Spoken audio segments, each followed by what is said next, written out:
Bisan pa man nga nakasud na sa Sugbo ang Delta variant apan matod pa ni Department of Health Regional Director Jaime Bernadas nga dili angay nga magpanik ang mga Sugboanon kay ilang giisip nga maayo na ang mga natakdan niini kay lapas na sa 15 ka adlaw sukad nga namatikdan ang maong mga COVID positives.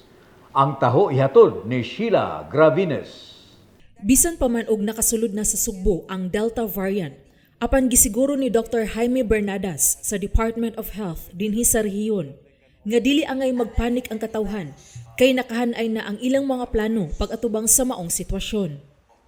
Sama sa pagsiguro nga dili mapuno ang mga tambalanan sa syudad sa Sugbo, gitinguha sa kagamhanan sa lalawigan sa Sugbo ug sa Department of Health nga adunay kapasidad ang barangay health stations, infirmaries, hangtod na sa mga district o provincial hospitals sa pag-atiman sa mga kaso sa COVID-19 didto pa lang sa probinsya. Kini aron dili na kinahanglan moabot pa sa dagkong mga hospital ang ordinaryo nga mga kaso sa COVID nga maoy hinungdan nga mapuno na hinuon ang mga pribadong hospital sa dagkong syudad.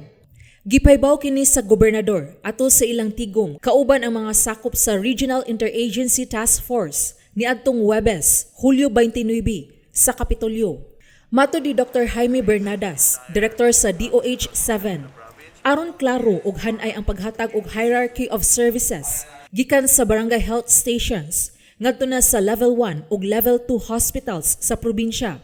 Sa dili pa ipadala ngadto sa dagkong mga hospital sa tulo ka highly urbanized nga mga syudad. Meaning, kung kinahanglan siya o critical care, then that would be the only time that it will reach Vicente Soto or it will reach the hospitals, level 3 hospitals of the Tri-Cities. So in a manner, we will be distributing these cases within the hospital system at the different levels of care na kinahanglan sa pasyente. Agi og tampo sa mga espesyalistang doktor ni ining pakigbatok sa COVID-19. Magpahigayon sila og teleradio conference sa mga rural health units, mga doktor sa kalungsuran, mga doktor sa provincial o district hospitals, aron magiyahan sila sa mga protocol kabahin sa pagdumala sa mga kaso sa COVID-19. Gipasabot ni Bernadas nga tumong niini aron mahanay ang sistema sa pagpadala og mga pasyente sa mga ospital ug malikayan nga maghuot sa dagkong mga tambalanan. So kung dili siya kinahanglan nga ipadala sa dagkong ospital, magpabilin lang sila dito sa atong gagmayng ospital para dili mapuno ang atong mga dagkong hospital unnecessarily. So mingon kung unnecessarily nga naman, kung level 3 siyang hospital, dapat ang atong ipadala dito katong severe cases.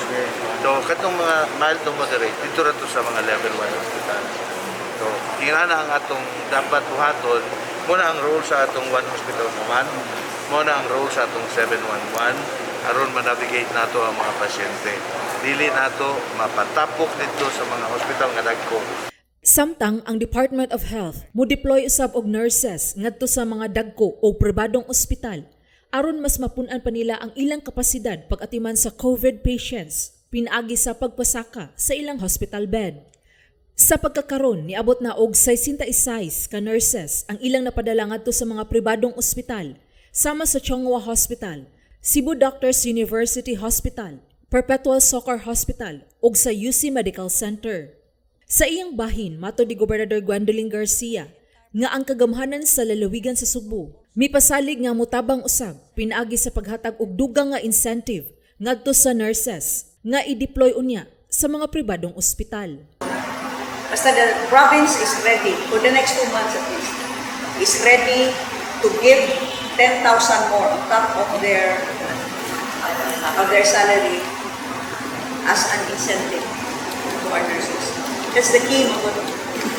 Pwede mag-abli sila diha o mga wards additional pero kung tayo nurses di kaya po kaya. Sheila Gravines, Balita sa Sugbo. Og mao kadto ang mga balita sa Sugbo. Og alang sa dugang pa nga mga updates, i-follow ang Sugbo News Facebook page.